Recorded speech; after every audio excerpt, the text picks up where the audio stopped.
Now it's my pleasure to introduce Nick Beckstead. Nick is a program officer for the Open Philanthropy Project, where he is responsible for grant making to support scientific research and the effective altruism community. He previously was a research fellow at the Future of Humanity Institute and studied philosophy in graduate school, where he wrote a dissertation on the importance of shaping the distant future. Nick will be speaking about EA community building. Please join me in welcoming Nick Beckstead.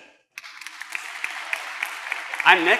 I'm from the Open Philanthropy Project, program officer there. OpenPhil is a philanthropic foundation. We use effective altruist principles to guide our grant making.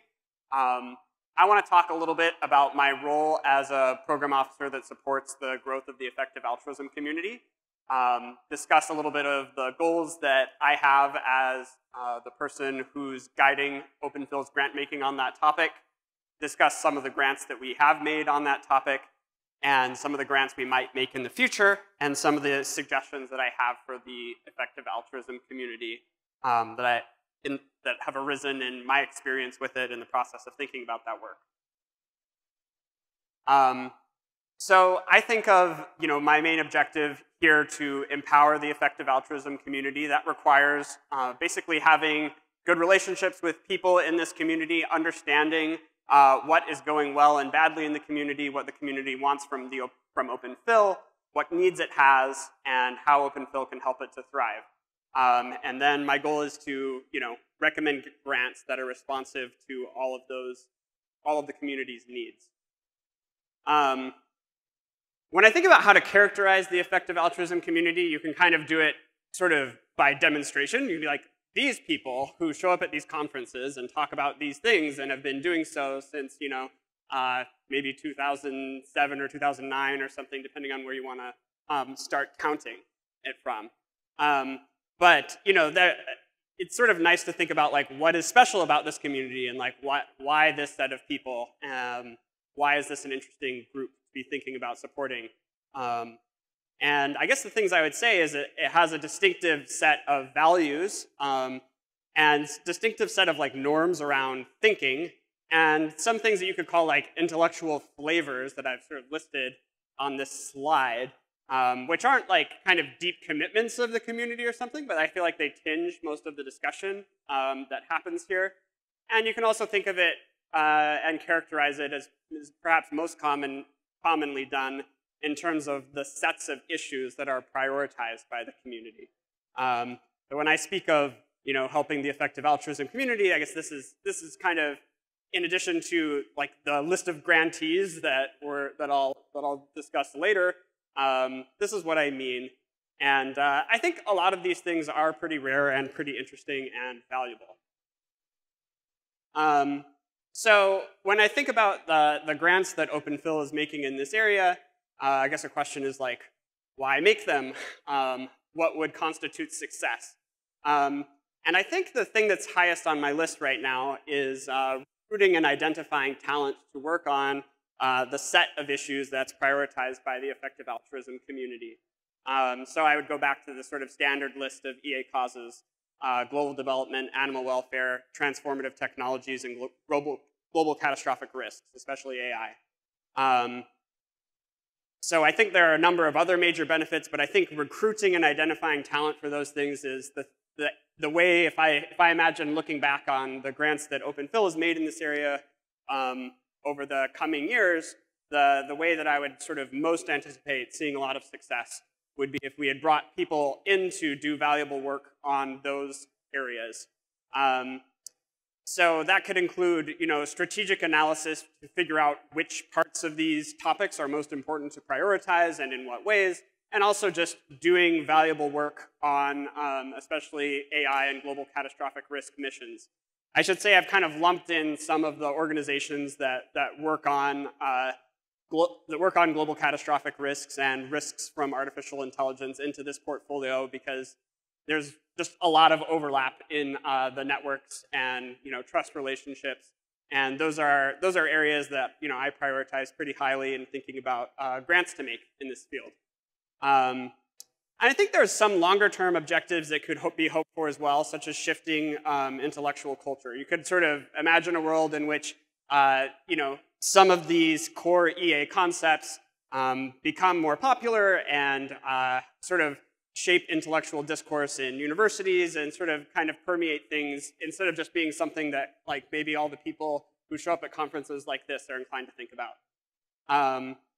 I think also a little bit about providing funding to impactful organizations, and that's been certainly a major thing that the effective altruism community does, but it's not really a major focus of the grant making that Open Philanthropy is doing in this area at this time. I'll say a little bit about that later in terms of the reasons for it. So these are the grants. I think you can sort of think about a foundation at the end of the day in terms of the grants that it's making. The grants that have been made so far through OpenPhil to the effective altruism community are listed as follows. So these were all made in the last year or so.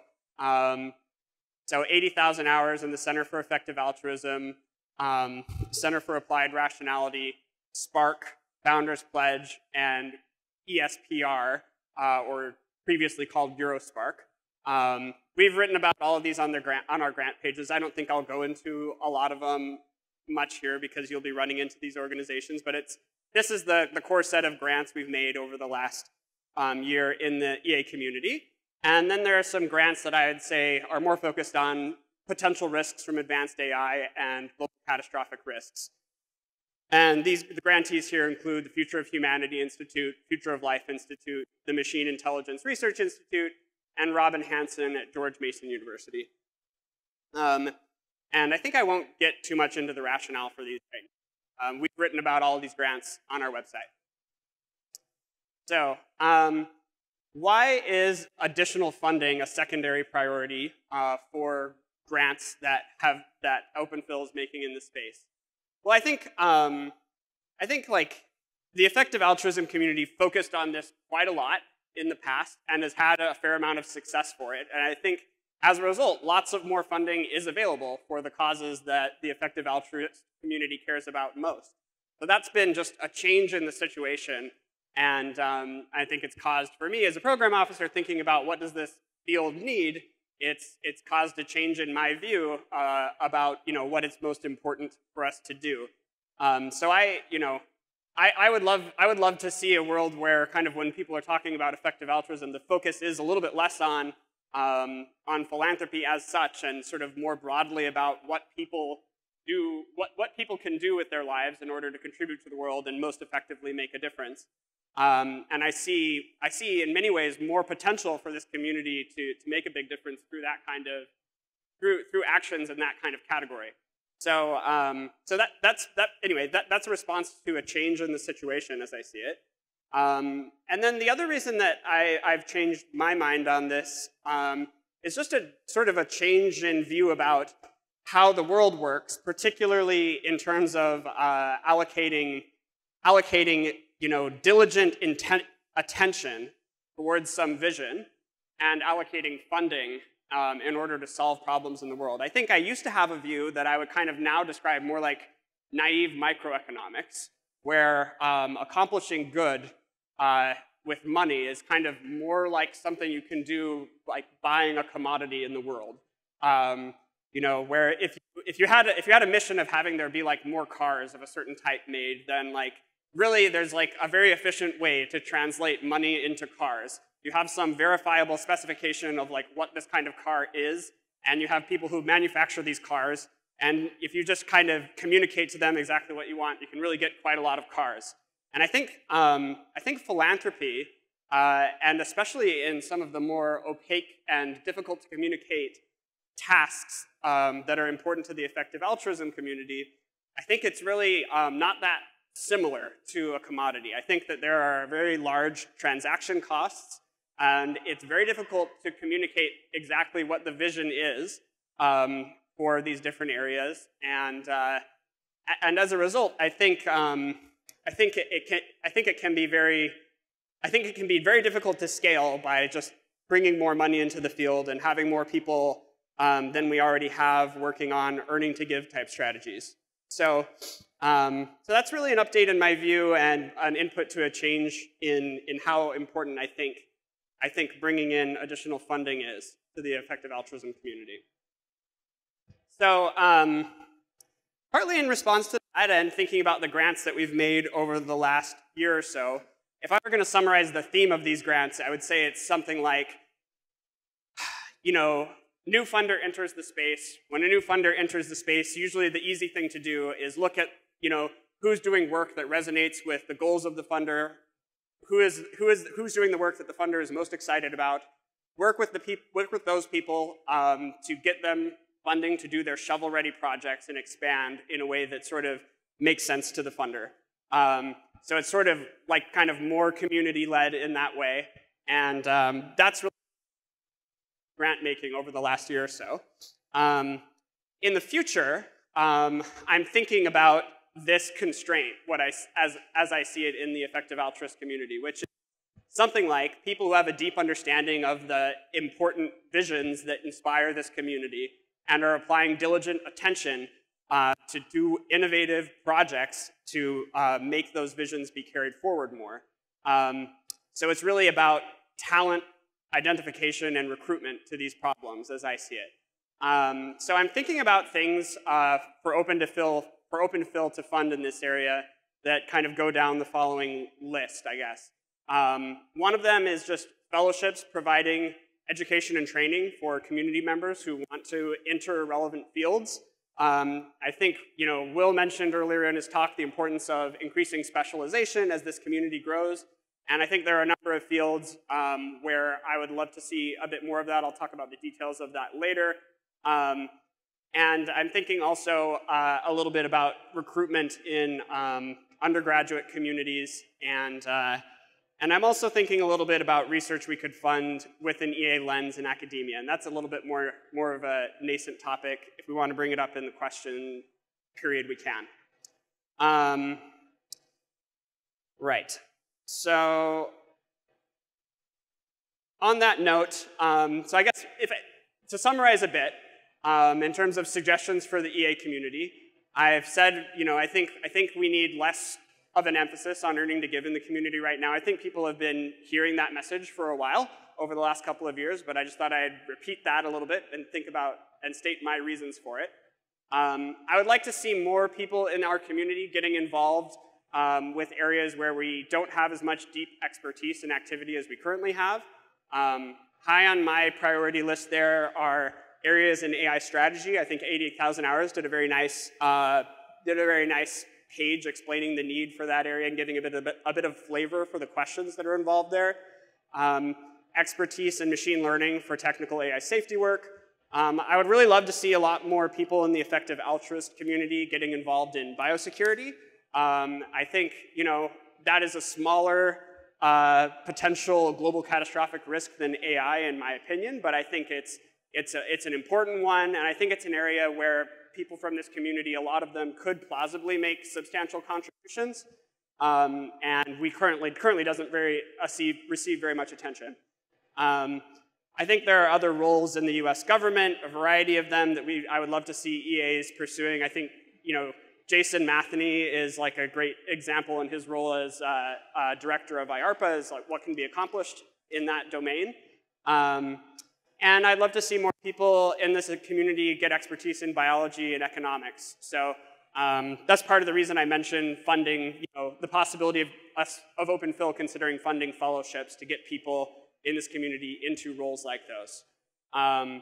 More generally, I think, given the difficulty of communicating nuanced visions in deep context, I think what we want in terms of our outreach should be outreach plans that in finding people who deeply understand the core ideas of effective altruism, especially people who want to provide full-time attention and effort needed to implement and refine some of these strategies that I think are most important for the success of the community. So those are the main things that I wanted to say, and I think I'll wrap up there.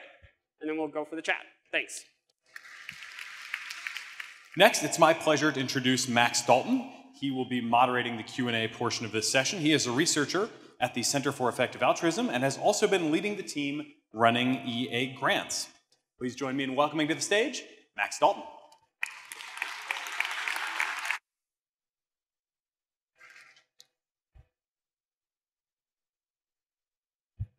Hi. Hey. Thanks for the talk. Yeah. So I wanted to start by asking if you could expand a bit on what you're talking about with getting EA and academia a bit more synced up. How do you think EA should relate to academia? Okay, well that's a big question, but the thing I had in mind is, how to say this?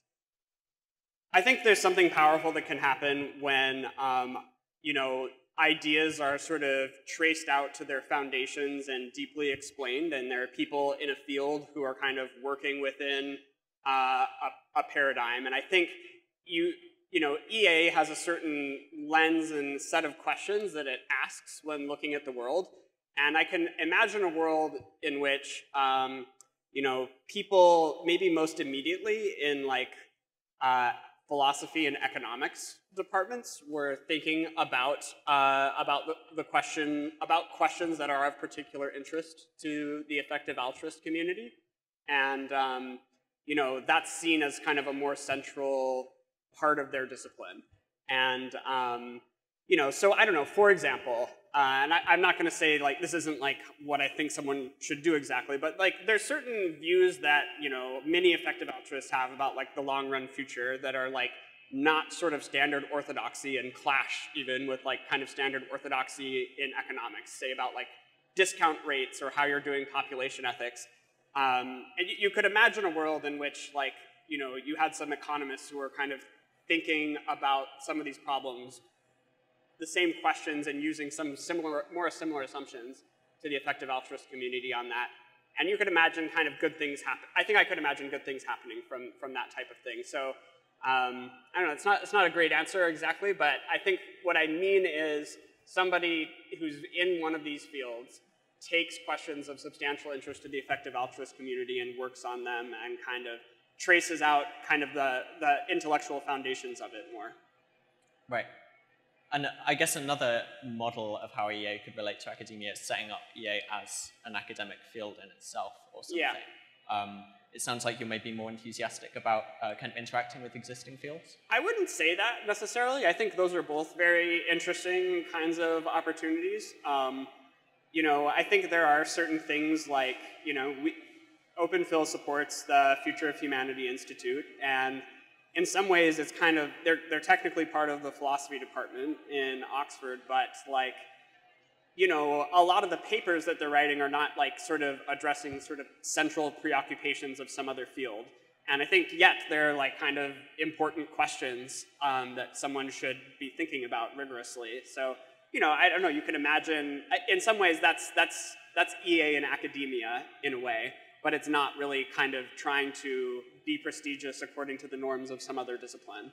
And I think both are interesting in their own way. Cool, thanks. Yeah, I'm going to check through some questions from the audience.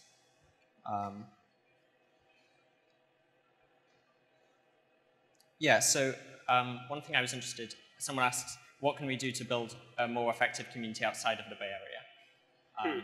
And I'd be interested in kind of how you might go about doing that, but also how important is kind of online interaction versus meeting in person and creating hubs for the community, in your view?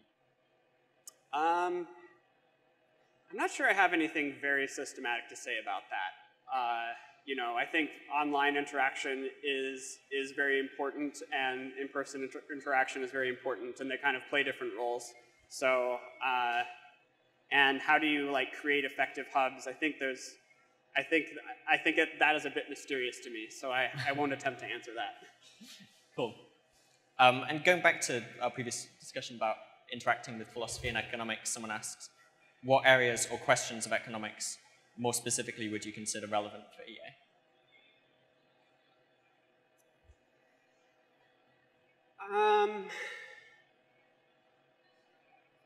Well, I mean, I mentioned It's interesting. So what questions of economics? There's kind of, when I think about academic research, there's sort of like different types of value that you could hope to derive from it. So like one kind of value you could hope to derive from it would be like, this is like brand new information, knowledge that no one has, and it's like super important. You know, there's another category which is like, maybe if you think about like EA type research, there's some knowledge that maybe a lot of the most engaged members of the EA community have strong opinions on, and I would be willing to bet they're right. But sort of it hasn't really been like traced out to its foundations and explained very well, or it hasn't been explained in the language of a certain discipline. And there would be sort of value to, if it were explained better, there would be like more people who might think about the problem with that kind of framework and lens. And that'd be a kind of another kind of category. You know, the stuff I was saying about discount rates would be something I put in the second category. Kind of like the EA community has sort of like worked out views on this that I think are like right, but they're kind of like not the orthodoxy in economics. And there's a lot of nuance to it, and I don't think all the nuance has been worked out exactly. So I don't know. That would be like a simple example of something. I think there would be a lot more. I think my mind often goes to the sort of like far future-y, fate of the world type questions, because that's like where I spent my time thinking as like a researcher in academia more than anything else.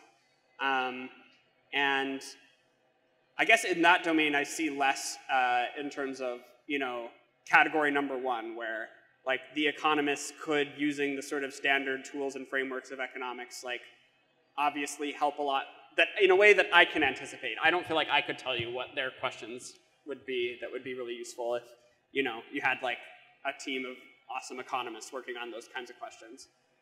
But I can think of some in the second category. Yeah. I think I've heard some discussion of perhaps EAs going and looking more into how, say, the market for meat works, which might be a bit more in the first category, where we can like use standard tools of economic analysis to get a question that EAs are interested in. Sure, and also, I mean, it also depends on like how broadly you want to cast the lens of economics exactly. Like, you know, I think you know, there's like a bunch of questions related to, that I would sort of lump under the suggestive title of like improving the reasonableness of institutions and broad functionalness of society, where like a lot of like Phil Tetlock's work is kind of in that category. And there could be like many things that would be like field trials of ideas in that genre that I think would be valuable for a number of causes, including EAs who are sort of interested in fate of the world type stuff. Yeah. Yep.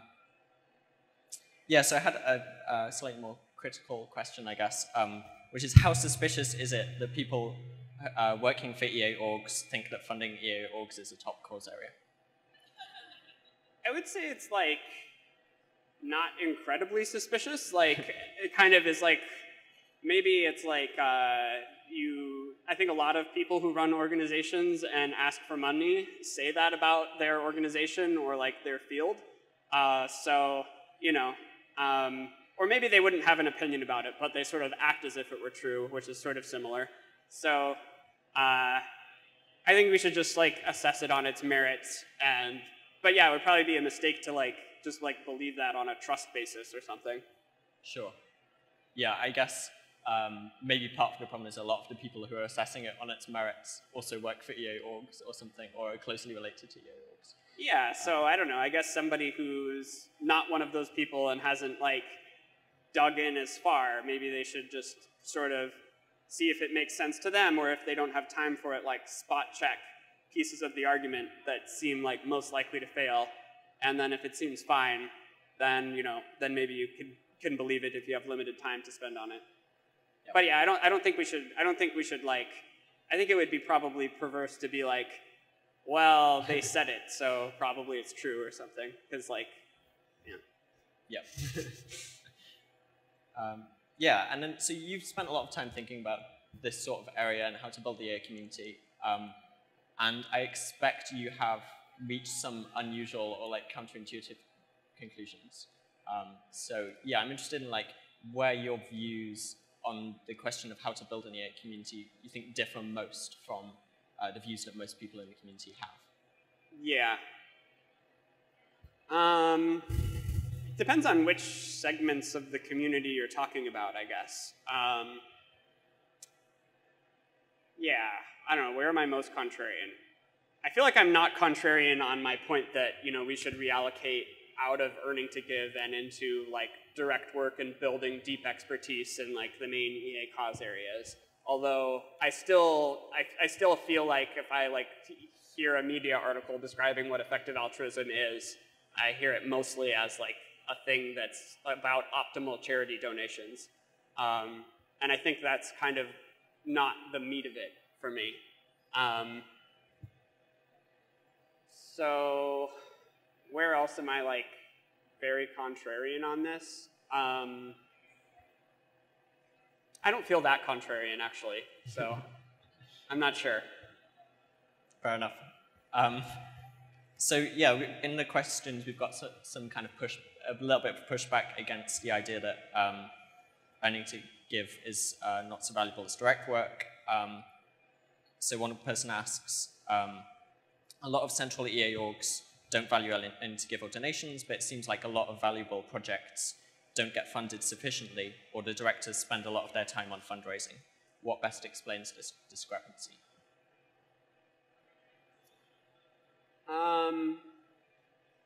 So I guess you could just distinguish between, different claims that could be being made about earning to give. So like the most extreme claim would be like, money is useless, like no one should earn to give. So that's not the claim. Like, I don't know, so what is the claim? I guess the claim is that the community is kind of over allocated in terms of labor and attention on earning to give relative to, direct work, going in, getting a PhD in a relevant field, or like starting your own venture. So how can that still be true even though not all the organizations like are fully funded?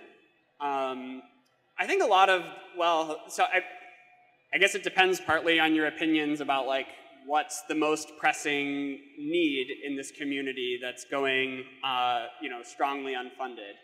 I think if you look at like the list of grantees that I presented, I think most of them are like pursuing their most important projects and aren't like spending a huge portion of their time on fundraising. So perhaps that question comes from somebody who has a difference of opinion from me about like what the best work is to get funded. And I don't know, I guess the other side to be skeptical of me would be to say like, well, of course, you're a funder, your job is to recommend what should be funded. Maybe the gaps that remain are very invisible to you, but like they're plain to somebody else who has different judgments. And in some ways this goes, like, I guess this is in some ways an interesting illustration of the points about earning to give. Like, I think so you can distinguish between like the effective altruism community not having enough money and like the effective altruism community like not having enough like diligent attention to make sure that money goes to all the best things. And I think that we are somewhat bottlenecked on that. But that's different from just earning to give in a way. So if someone's earning to give and they're like spending a lot of diligent attention to try to think like, all right, where exactly should this go? What is being missed by the other important players in this community? I'm not saying there's like no low-hanging fruit left or even, and I think you can find it that way. The thing I'm more skeptical of and would be very skeptical of would be if somebody said like, well, I'm going to be earning to give and I'm going to just spend it all on the things that like Nick Beckstead says are good or something. I'm going to donate it to the 2 EA funds that Nick runs, and that's the best, that's the best idea. I would feel pretty skeptical of that if this person could kind of go and provide diligent attention to something, and I would sort of expect, it'd be a lot less surprising to me if they did something great. If they kind of were thinking very independently about how they were doing their funding. because, you know, I guess I'm saying the bottleneck for me is like not like how much funding I can like recommend be used well. It's, you know, much more like ability to like spend time and really evaluate new things, and somebody has to do that. And I think that's the thing, that's more like on the philanthropy side of this community, that's more like the thing that's bottlenecking us. I don't know, other caveats would be like, you got to think about what your comparative advantage is. Like, if you feel like, I don't know how I would do that at all, but, you know, I'm making great money in this job, great, you know, maybe you should just keep earning to give, and that's like the best thing for you to do. Yeah, I guess that's my answer in rambling form. Yeah, so it seems like you're enthusiastic about having a greater diversity of views about the funding decisions. How do you think we can promote that? Someone asks, how can we avoid EA being an echo chamber, which is I guess, a slightly more general version of that point. Yeah. Yeah, I'm pretty enthusiastic about diversification of like, you know, who's going to decide how funding is used. And yeah, if somebody, you know, I think that would be like the kind of strongest case somebody could make if they were saying, you know, I'm doing this earning to give thing, it's really going to be transformative. How do we avoid EA becoming an echo chamber? Well, I mean, the thing I said about like getting, if we had a community where we had more people getting like deep expertise in other fields, I would expect that to be more of a, you know, sort of a limit on the echo chamber effect to some extent. Just insofar as like, you know, there's things you can get away with saying and no one will critique them in the effective altruist community or something, and they'll probably be different from the things you can get away with saying without, you know, anyone pushing back in other communities. And, you know, you would be introducing a bunch of different cognitive styles if we had that. I don't know, people should get their information from a variety of sources and probably not tune in exclusively to an RSS feed or information diet that's like all EA all the time. Yeah, this is going to some of the seminars at the Academic Institute at Oxford and effective altruism. We get people in from philosophy and economics who are less familiar with effective altruism, and often their views are really interesting, and they can sometimes rip to shreds some of the arguments that EAs present, which is really, really cool. Yeah. But I also notice, maybe particularly in the Bay Area, there's a bit more skepticism of academia as an outside view. Yeah. Yeah, I wonder if you have thoughts on that.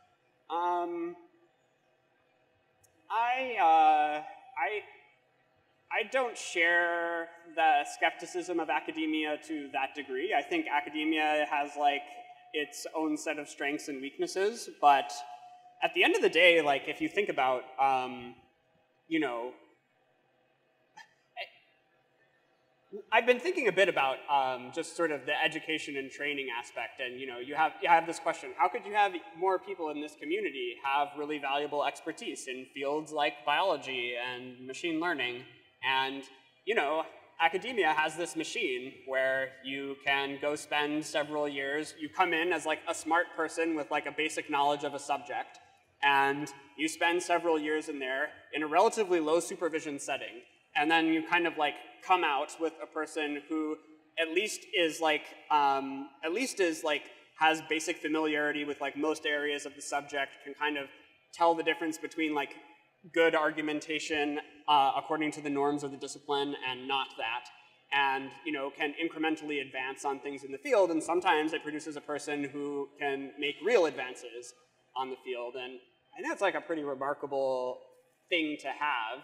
And I don't know, when I look at the effective altruism community and a lot of the people who've done good things in it, certainly not all of them are sort of spend a bunch of time in academia, but you know, they're like kind of, it's the people who have like PhDs in some relevant academic field or something are not like horribly underrepresented. So I don't know. I guess I would have to respond more specifically to like a specific way of being skeptical of academia, but it seems to me that it provides substantial value. And probably the final question, because we're beginning to run out of time, but yeah. there are a few questions talking about diversity. So someone says that the EA community tends to recruit from people with quite similar backgrounds. How worried should we be about diversity? And if we should be worried, like, what can we do to address that? Like, does this question mean intellectual diversity or like one of the questions, like race and gender diversity? One of the questions talks about socioeconomic, racial, cultural. I see. And another one talks about maybe a bit more on the intellectual diversity, talking about rational, well-educated, privileged. Yeah. I guess I would have different thoughts on each of them. You know, I think it's certainly true that like EA is a field. You know, we have a lot of people who are like math, philosophy, computer science type people, and it's pretty disproportionate.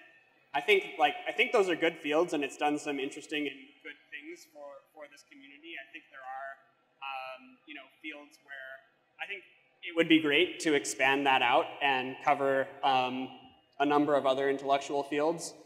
I think it's also very true that, you know, this is a community that's like skews on the privileged end on pretty much any access of privilegedness that you could name. And you know, I think that probably does bad things for us in terms of viewpoint diversity and who feels like most welcome, or who has like the you know, who feels like they have good role models in this field, and probably a number of other difficulties that I, you know, can't easily name. So yeah, it would be great to improve that. I think I don't have a lot of great solutions for it though at this time. Great, thanks for talking. All right. Thanks.